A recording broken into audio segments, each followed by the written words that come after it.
Para la bacteria, el cuerpo humano es un conjunto de nichos ambientales que le proporcionan el calor, la humedad y el alimento necesarios para el crecimiento. Las bacterias han adquirido características genéticas que les permiten entrar en, invadir, el ambiente, permanecer en un nicho, adherir o colonizar, lograr el acceso a las fuentes de nutrientes, enzimas degradativas, secuestrar iones, por ejemplo, hierro, y evitar las respuestas protectoras inmunitarias y no inmunitarias del hospedador, por ejemplo, cápsula. Cuando hay un urnero suficiente de bacterias, quórum, estas ponen en marcha funciones para sustentar la colonia, entre ellas la producción de una biopelícula. Desafortunadamente, muchos de los mecanismos que utilizan las bacterias para mantener sus nichos y los productos derivados del crecimiento bacteriano, por ejemplo, ácidos, gas, producen daños y problemas en el huésped humano. Muchos de estos rasgos son factores de virulencia que aumentan la capacidad de las bacterias para producir enfermedad. Aunque muchas bacterias producen enfermedad a través de la destrucción directa de los tejidos, algunas liberan toxinas que se diseminan por la sangre para producir una patogenia sistémica. Cuadro 141. Las estructuras de la superficie de la bacteria constituyen unos poderosos estimuladores de las respuestas del hospedador. Fase aguda, interleucina 1, IL-1, IL-6, factor de necrosis tumoral A, TNF-A, que pueden ser protectores pero que a menudo representan factores contribuyentes importantes de los síntomas de la enfermedad. Por ejemplo, sepsis. La enfermedad se produce como consecuencia de la combinación de las lesiones ocasionadas por las bacterias y las secuelas de la respuesta innata e inmunitaria. Inflamación, contra la infección, cuadro 142. No todas las bacterias ni las infecciones bacterianas producen enfermedad, pero algunas siempre causan enfermedad una vez que ocurre la infección. El organismo humano se encuentra colonizado por numerosos microorganismos, flora normal, muchos de los cuales desempeñan importantes funciones para sus hospedadores, como ayudar en la digestión de la comida, producir vitaminas, por ejemplo, vitamina K, proteger al organismo hospedador de la colonización con microorganismos patógenos y activar las respuestas innatas e inmunitarias apropiadas del hospedador. Aunque muchas de estas bacterias endógenas pueden producir enfermedad, normalmente residen en localizaciones como el aparato gastrointestinal, GI, la boca, la piel y el aparato respiratorio superior, las cuales se encuentran teóricamente fuera del organismo. Fig 141. La composición de la flora normal puede alterarse por el tratamiento con antibióticos, la alimentación, el estrés y los cambios en la respuesta del hospedador a la flora. La pérdida de bacterias normales del aparato GI con el tratamiento con antibióticos de amplio espectro permite a menudo el crecimiento excesivo de Clostridium difficile, que causa colitis pseudomembranosa. Una flora normal alterada puede llevar a unas respuestas inmunitarias inapropiadas, lo que produce enfermedades intestinales inflamatorias. La flora bacteriana normal produce enfermedad cuando invade zonas del organismo que normalmente son estériles.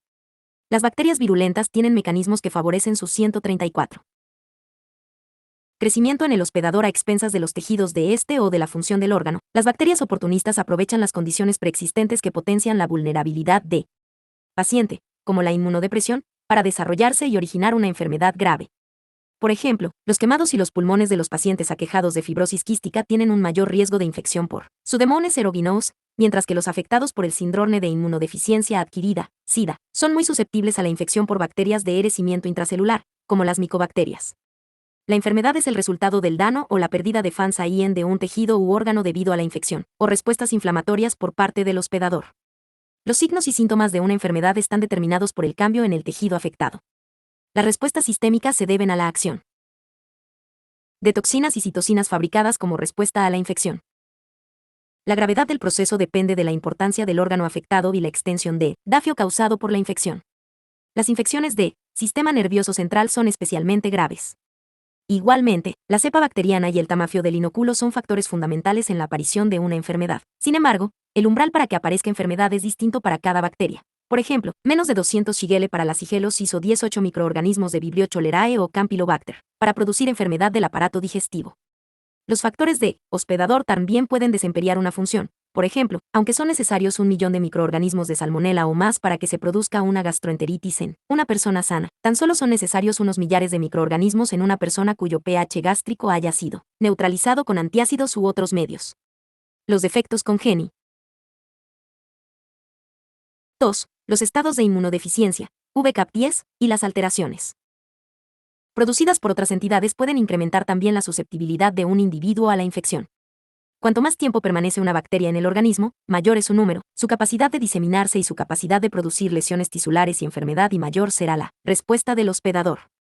Muchos de los factores de virulencia son estructuras o actividades complejas que solo se expresan en condiciones especiales. VFIC 136. Los componentes de estas estructuras se suelen codificar todos juntas en un islote de patogenicidad. Los islotes de patogenicidad son grandes regiones genéticas en el cromosoma o en plásmidos que contienen grupos de genes que codifican numerosos factores de virulencia que pueden requerir una expresión coordinada. Estos genes se pueden activar por un estímulo único, por ejemplo, la temperatura intestinal, el pH del lisosoma.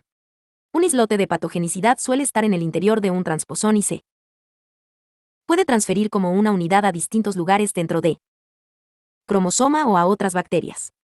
Por ejemplo, el islote de patogenicidad SPI2 de Salmonella se activa por el pH ácido de una vesícula fagótica dentro de un macrófago. Se promueve así la expresión de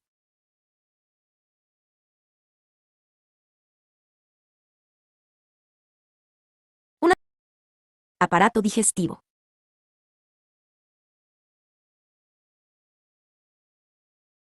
Digestivo.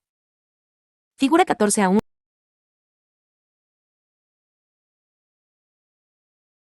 Un aparato digestivo.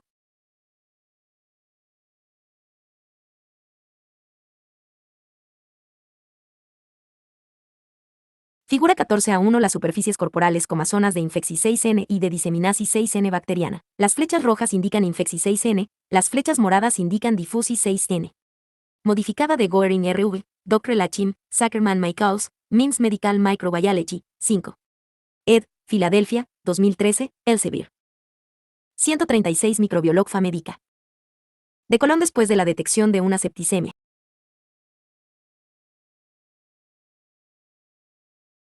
Un aparato digestivo.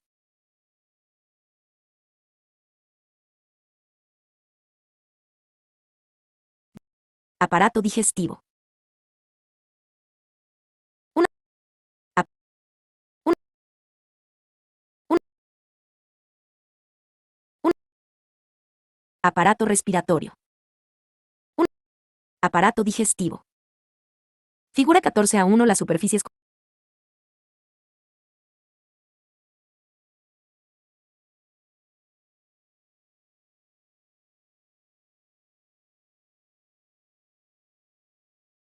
Entrada en el organismo humano.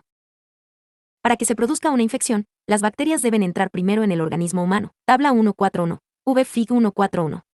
Los mecanismos y las barreras de defensa naturales, como la piel, la mucosidad, el epitelio ciliado y las secreciones que contienen sustancias antibacterianas, por ejemplo, lisozima, defensinas, dificultan la entrada en el organismo de las bacterias. Sin embargo, algunas veces estas barreras se alteran. EJ, un desgarro cutáneo, un tumor o una úlcera intestinal, lo que crea una vía de entrada para las bacterias, o bien estas pueden tener los medias para perturbar la barrera e invadir el organismo. Durante el proceso de invasión, las bacterias pueden viajar a través de torrente sanguíneo a otras partes del organismo. La piel posee una gruesa capa córnea de células muertas que protege al organismo de la infección. Sin embargo, los cortes en la piel, producidos de forma accidental o quirúrgica o por introducción de catéteres u otros dispositivos quirúrgicos, crean una vía de entrada al tejido subyacente susceptible para las bacterias. Por ejemplo, Staphylococcus aureus y Staphylococcus epidermidis, los cuales forman parte de la flora normal de la piel. Pueden ingresar en el organismo a través de grietas de esta y plantear un problema importante en personas con sondas permanentes y catéteres vasculares.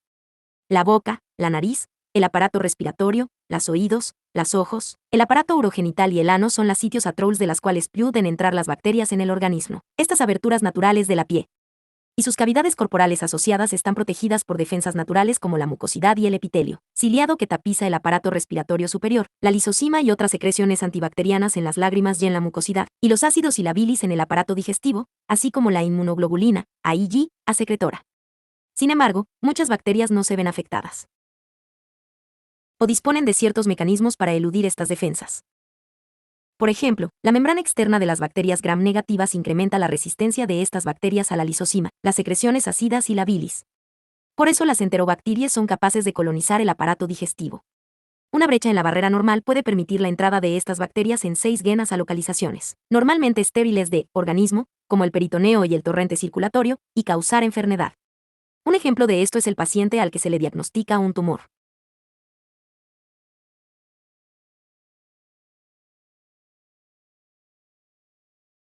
de colon después de la detección de una septicemia, infección transmitida por la sangre, producida por bacterias entéricas. Coloniación, adhesión e invasion. Diferentes bacterias colonizan diferentes partes de organismo. Este lugar de colonización puede estar muy próximo al punto de entrada o deberse a la presencia de unas condiciones de crecimiento óptimo en dicha localización. Por ejemplo, se inhala el microorganismo Legionella y crece en los pulmones, pero no se disemina con facilidad debido a que es incapaz de soportar temperaturas altas, por encima de 35 grados centígrados. La colonización de localizaciones que normalmente son estériles implica la existencia de un defecto en un mecanismo de defensa natural o la creación de una nueva vía de entrada. Los pacientes con fibrosis quística presentan este defecto como consecuencia de la reducción de la función ciliar, mucoepitelial y la alteración de las secreciones mucosas, lo que hace que sus pulmones sean colonizados por S. aureus y P. aeruginosa. En algunos casos, la colonización requiere unas estructuras y funciones especiales para permanecer en dicho sitio, sobrevivir y obtener alimento. Las bacterias pueden utilizar diferentes mecanismos para adherirse y colonizar las diversas superficies corporales. Tabla 1.4.2. Cuando son capaces de adherirse a las células epiteliales o endoteliales que revisten la vejiga, el intestino y los vasos sanguíneos, no se pueden eliminar y su capacidad de adhesión permite colonizar distintos tejidos. Por ejemplo, la función natural de la vejiga elimina cualquier bacteria que no se encuentre adherida a la pared vesical. Escherichia coli y otras bacterias poseen adhesinas que se unen a receptores específicos de la superficie tisular para evitar su eliminación. Muchas de estas proteínas de adhesión están presentes en los extremos de unas estructuras denominadas fimbrias, pili, y se unen fuertemente a azúcares específicos en el tejido diana. Esta actividad de unión a azúcares define a estas proteínas como lectinas. Por ejemplo, la mayoría de las cepas de E. coli que originan pielón fritis produce una adhesina fímbrica conocida como fimbria P.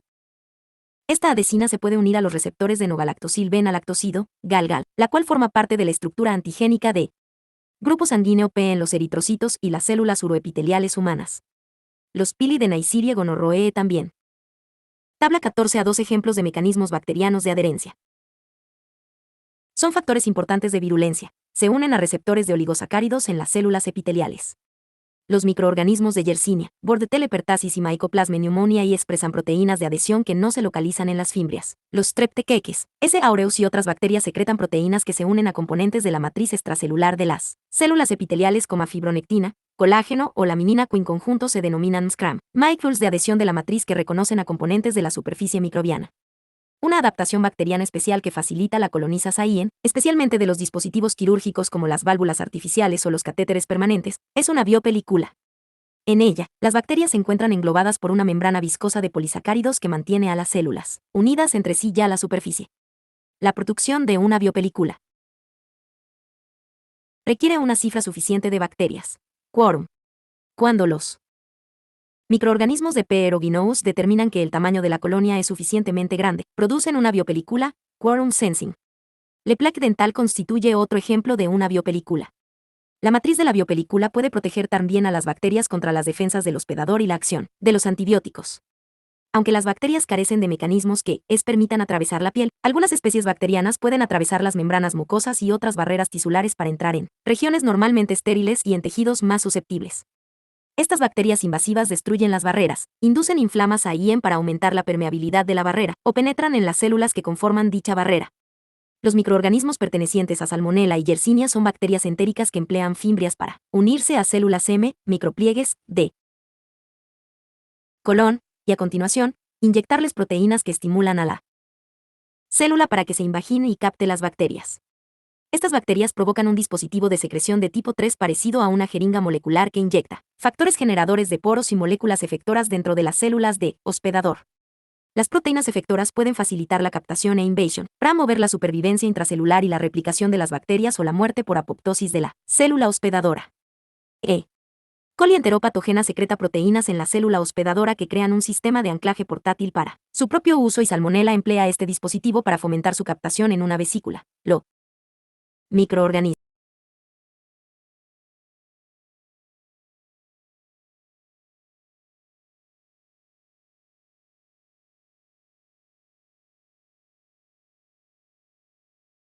que le permite vivir dentro de los macrófagos. V. Las animaciones desarrolladas por el Howard Hughes Medical Institute, sitio web en las referencias. Muchas de las proteínas inyectadas en estas células por el dispositivo de secreción de tipo 3 promueven la polimerización de la actina. En el caso de Salmonella, Esto favorece la captación fagocítica. En el caso de Shigella y Listeria monocitogenes induce el movimiento dentro de la célula y hacia otras células. Hay una serie excelente de videos de estos procesos en las páginas www.mi.org/biointeractive/disease/E. coli.html y www.mi.org/biointeractive/disease/salmonella html. Además, Salmonella y otras bacterias promueven la invasión del aparato GI al debilitar las uniones estrechas existentes entre las células epiteliales mucosas mediante proteínas bacterianas o mediante la inducción de inflamación. Acciones PAT6 genas de las bacterias. Destruxis 6N tisular. Los productos generados como consecuencia del crecimiento bacteriano, especialmente de la fermentación, dan lugar a la Prodex-IN de ácidos, gases y otras sustancias que son tóxicas para los tejidos. Además, muchas bacterias liberan enzimas degradativas que disgregan los tejidos, proporcionando así el alimento para el crecimiento de los microorganismos y facilitando la extensión de las bacterias. Por ejemplo, microorganismos como Clostridium perfringens forman parte de la flora normal del aparato digestivo, pero son patógenos oportunistas que pueden provocar una infección en tejidos pobres en oxígeno y ocasionar una gangrena gaseosa. Estas bacterias anaerobias fabrican enzimas, por ejemplo, fosfolipasa C, colagenasa, proteasa, hialuronidasa, varias toxinas y ácido y gases derivados del metabolismo bacteriano, que destruyen el tejido. Los estafilococos producen muchas enzimas diferentes que modifican el medio tisular, como la hialuronidasa, la fibrinolicina y las lipasas. Los estreptococos generan también diversas enzimas, entre las que se encuentran las estreptolicinas S y 0, las hialuronidasas, las adenasas y las estreptocinasas. Toxinas. Las toxinas son componentes bacterianos que adaptan directamente los tejidos o bien ponen en marcha actividades biológicas destructivas. Las toxinas y las actividades de otras sustancias similares se deben a la acción de diversas enzimas degradativas que ocasionan la lisis celular y de proteínas que se unen a receptores específicos que inician reacciones tóxicas en un tejido diana específico. Por otra parte, la endotoxina, el lípido adelipopolisacárido, y las proteínas superantígeno promueven una estimulación excesiva o inapropiada de las respuestas innatas o inmunitarias. En muchos casos, la toxina es la única responsable de los síntomas característicos de la enfermedad. Por ejemplo, la toxina preformada que está presente en los alimentos da lugar a la intoxicación alimentaria provocada por S. aureus y Bacillus cereus y del botulismo causado por Clostridium botulinum. Los síntomas producidos por la toxina preformada aparecen en una fase bastante anterior que en otras formas de gastroenteritis. Debido a que el efecto es semejante al de ingerir un producto tóxico y las bacterias no necesitan proliferar para dar lugar a los síntomas. La toxina se puede extender de manera cistérnica a través de la sangre, de modo que los síntomas pueden aparecer en zonas alejadas del foco de la infección, como sucede en el caso del tétanos, producido por Clostridium tetani. Exotoxinas. Tanto las bacterias gram-positivas como las gram-negativas son capaces de fabricar proteínas, exotoxinas, entre las que se encuentran enzimas citolíticas y proteínas de unión a receptores que alteran una función o destruyen la célula. En muchos casos, el gen de la toxina está codificado por un plasmido, la toxina del tétanos en C. tetani, las toxinas ternolabil, TL, y termoestable, TDE, colienterotoxigénica o un fago lisogénico, Corynebacterium diphtheriae y C. botulinum. Las toxinas citolíticas incluyen las enzimas capaces de romper la membrana, como la autoxina, fosfolipasa C, producida por C. perfringens, que rompe la esfingomielina y otros fosfolípidos de la membrana. Las hemolicinas se insertan en los eritrocitos y otras membranas celulares y las rompen. Las toxinas generadoras de PORNs, como la streptolicina 0, pueden inducir la salida de iones y agua de las células y alterar las funciones celulares o inducir la lisis de la célula. Muchas toxinas son dímeros formados por una subunidad A y una subunidad B, toxinas AB. La porción B de las toxinas AB se une al receptor específico de la superficie celular, y POS. Posteriormente la subunidad A se transfiere al interior de la célula, donde actúa para promover daño celular. B de binding y de action, en inglés. Los tejidos diana de estas toxinas están muy bien definidos y limitados. Fig 1.4.2, tabla 1.4.3. Los objetivos bioquímicos de las toxinas AB incluyen los ribosomas, los mecanismos de transporte y las señales intracelulares, la producción de monofosfato cíclico de adenosina, AMPC, la función de la proteína G, con efectos que comprenden desde la diarrea hasta la pérdida de la función neuronal y la muerte. Las propiedades funcionales de las exotoxinas citolíticas y otras exotoxinas se explican más detalladamente en los capítulos que tratan cada una de las enfermedades específicas. Los superantígenos conforman un grupo especial de toxinas, Fig 1.4.3. Estas moléculas activan los linfocitos T al unirse de manera simultánea al receptor del linfocito T y a la molécula del complejo principal de histocompatibilidad clase 2 en una célula presentadora de antígenos sin necesidad de participación de un antígeno. Los superantígenos activan a un gran urnero de linfocitos T para liberar grandes cantidades, tormenta de citocinas, de interleucinas, como IL-1, IL-2, IL-6, TNFA, interferón, IFN, y varias quimiosinas que ocasionan fiebre, SOC, exantema y respuestas pseudoinmunitarias potencialmente mortales. Esta estimulación de los linfocitos T por un superantígeno puede originar también la muerte de los linfocitos T activados, lo que da lugar a la pérdida de clones específicos de linfocitos T y la desaparición de sus respuestas inmunitarias. Los superantígenos incluyen la toxina del síndrome del SOC tóxico por S. aureus, las enterotocines estafilocócicas y la toxina eritrogénica AUCDS piogenes. Endotoxina y otros componentes de la pared celular. La presencia de componentes de la pared celular de la bacteria constituye una poderosísima señal de alarma para el organismo que indica infección y pone en marcha los sistemas protectores del hospedador.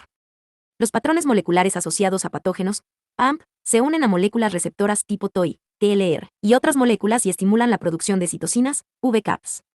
8 y 10. En algunos casos, la respuesta del hospedador es excesiva y puede incluso poner en peligro su vida. La porción de lípido adelipopolisacárido, LPS, producida por bacterias gram-negativas es un activador poderoso de las reacciones de fase aguda inflamatorias y recibe la denominación de endotoxina.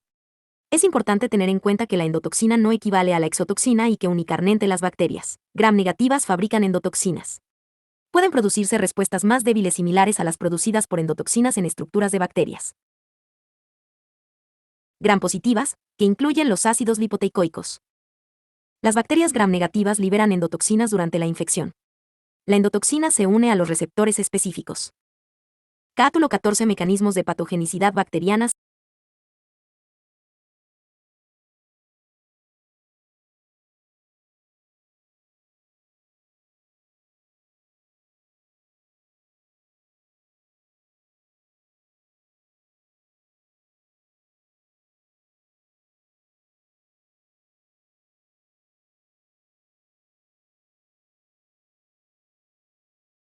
CD14 y TLR4, de los macrófagos. Los linfocitos va y otras células con el fin de estimular la producción y la liberación de citocinas de fase aguda, como IL-1, TNFA, IL-6 y prostaglandinas, FIG144.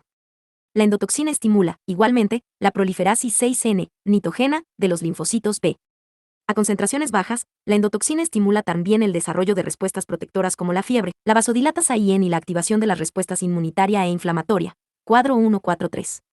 Sin embargo, las concentraciones de endotoxinas en la sangre de los pacientes con sepsis, bacterias en la sangre, por bacterias gram-negativas pueden ser muy elevadas, y las respuestas devastadoras, llegando a producir shock séptico e incluso la muerte. Las elevadas concentraciones de endotoxinas pueden activar también la vía alternativa del complemento y la producción 6N de anafilotoxinas, C3A, CSA, lo que contribuye a la vasodilatación y fuga capilar, combinadas con TNFA e IL-1. Esto puede determinar hipotensión y shock. También se puede producir una coagulación intravascular diseminada, SID, como consecuencia de la activación de las vías de la coagulasis 6N de la sangre. La fiebre elevada, las petequias, lesiones cutáneas provocadas por la extravasación capilar, y los síntomas potenciales de shock, consecuencia del aumento de la permeabilidad vascular, que se asocian a la infección 6N por Neisseria meningitidis, están relacionados con las grandes cantidades de endotoxina que se liberan durante la infección 6N.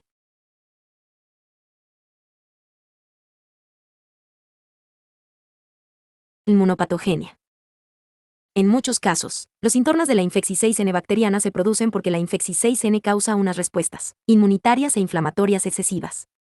Cuando está limitada y controlada, la respuesta de fase aguda contra los componentes de la pared celular es una respuesta antibacteriana protectora. Sin embargo, cuando sucede como respuesta sistémica descontrolada, la respuesta de fase aguda y la inflamasis 6N pueden originar síntomas potencialmente mortales asociados a sepsis o meningitis, VFIG144. Los neutros 6 filos activados, los MECR 6 fagos y el complemento pueden provocar lesiones en el lugar de la infección 6N. La activasis 6ND, complemento induce también la liberasis 6N de anafilotoxinas, que inician la permeabilidad vascular y la rotura de los capilares. Las tormentas de citocinas ocasionadas por los superantígenos y la endotoxina pueden provocar shock y alteraciones de la función 6N corporal. La formasis 6N de granulomas inducida por los linfocitos TCD4 y los MECR 6 fagos contra Mycobacterium tuberculosis también puede ser causa de destrucción 6N tisular. Las respuestas autoinmunitarias se pueden activar por proteínas bacterianas, como la proteína MDS piogenes, que se parece a nivel antigénico al tejido cardíaco. Los anticuerpos contra la proteína M muestran una reactividad cruzada con el coraz 6N y pueden ocasionar fiebre reumática. Los inmunocomplejos depositados en los glomérulos renales producen la glomerulonefritis post-streptococcus 6 Zika. En el caso de clemidia, treponema, sífilis, Berelie, enfermedad de Lyme, y otras bacterias, la respuesta inmunitaria de hospedador es la principal causa de los síntomas de la enfermedad en los pacientes.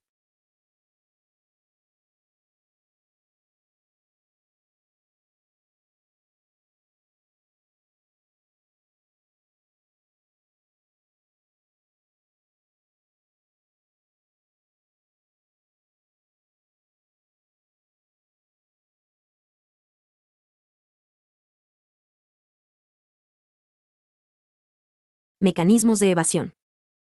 De las defensas del hospedador. Las bacterias son parasites y la evasión de las respuestas protectoras de hospedador supone una ventaja selectiva. Lógicamente, cuanto mayor es el periodo en que una infección 6N bacteriana permanece en el hospedador, mayor es el tiempo de que las bacterias disponen para proliferar y producir dafio. Por tanto, las bacterias que pueden evitar o inutilizar las defensas de hospedador presentan una mayor capacidad potencial de producir 6N de enfermedad.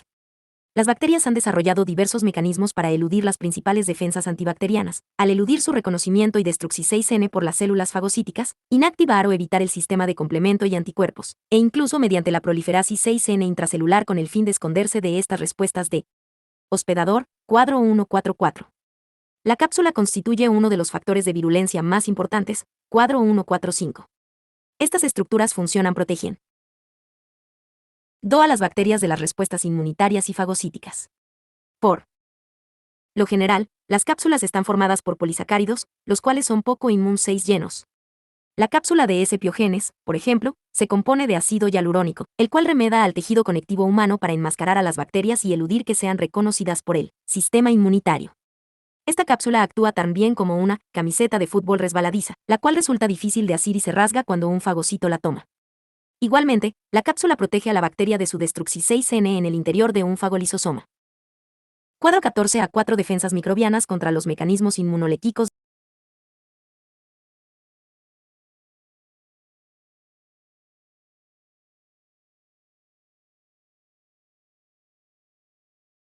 de un MECR6 fago o un leucocito. Todas estas propiedades pueden ampliar el periodo de permanencia de las bacterias en la sangre, bacteriemia, antes de ser eliminadas por las respuestas de hospedador. Los mutantes de las bacterias normalmente encapsuladas que pierden la capacidad de formar una cápsula pierden también su virulencia, como se ha descrito en el caso de Streptococcus pneumoniae y IN meningitidis. La formasis 6N de una biopelícula, la cual se compone de material capsular, puede evitar la axis 6N de los anticuerpos y el complemento sobre las bacterias que lo integran. Las bacterias pueden eludir la respuesta humoral por varias AIN antigénica, por inactivación de anticuerpos o por crecimiento intracelular. N-gonorroe puede modificar la estructura de sus antígenos de superficie con el fin de eludir la acción de los anticuerpos y produce una proteasa que degrada la inmunoglobulina A, IgA. S. aureus fabrica una proteína de unión a la Ig, la proteína A, que previene que el anticuerpo active el complemento o sea una opsonina y enmascara a la bacteria contra la detexis 6N. Las bacterias que crecen intracelularmente incluyen micobacterias, franciselas, brucelas, clamidias y rickettsias, Cuadiaro 146. A diferencia de la mayoría de las bacterias, el control de estas bacterias requiere que las respuestas inmunitarias mediadas por los linfocitos T cooperadores activen los MECR6 fagos para destruir o crear una pared, granuloma, alrededor de las células infectadas, como en el caso de M. tuberculosis. Las bacterias eluden la axis 6ND, complemento previniendo el acceso de los componentes a la membrana, enmascarándose y por M. leprae.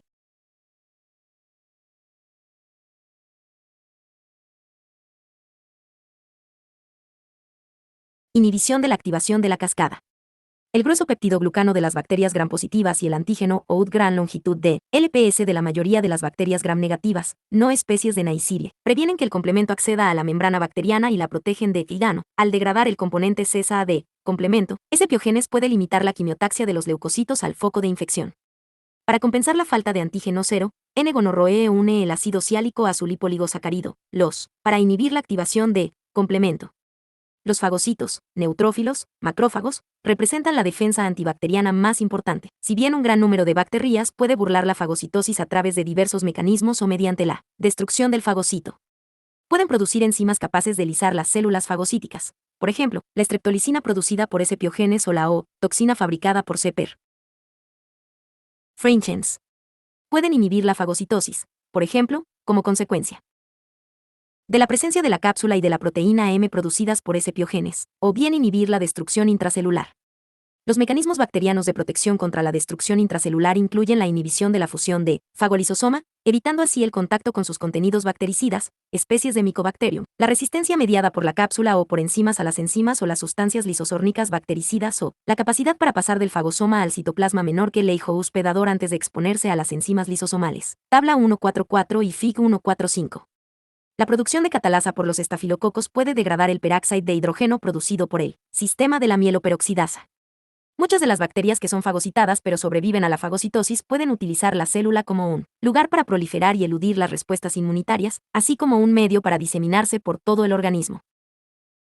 Por otra parte, S. aureus puede eludir las defensas del hospeda. Separando con una pared la zona de la infección, S. aureus puede producir coagulasa, una enzima que facilita la conversión de la fibrina en fibrinógeno para producir una barrera tipo coágulo. Esta característica distingue a S. aureus de S. epidermidis.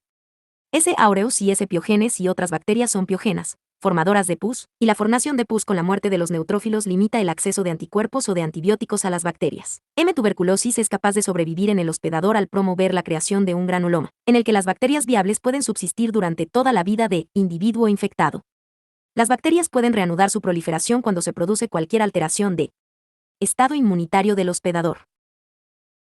Los factores de virulencia primarios de las bacterias son la cápsula, las adhesinas, las invasinas, las enzimas degradativas, las toxinas y host mecanismos para eludir la acción de las defensas del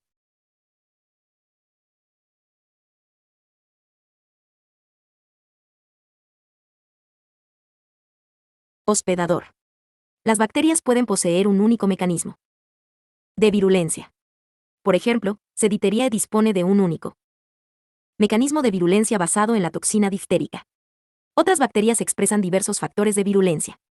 S. aureus es un ejemplo de este tipo de bacteria, ya que expresa adhesinas, encirnas degradativas, toxinas, catalasas y coagulasas, las cuales originan un abanico de estados patológicos. Además, diferentes cepas dentro de una especie bacteriana pueden expresar distintos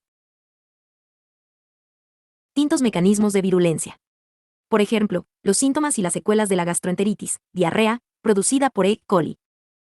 Pueden comprender desde la invasión y las heces sanguinolentas, la diarrea acuosa similar a la de cólera, hasta incluso una enfermedad dermorrágica grave dependiendo de la cepa específica implicada en la infección 6N.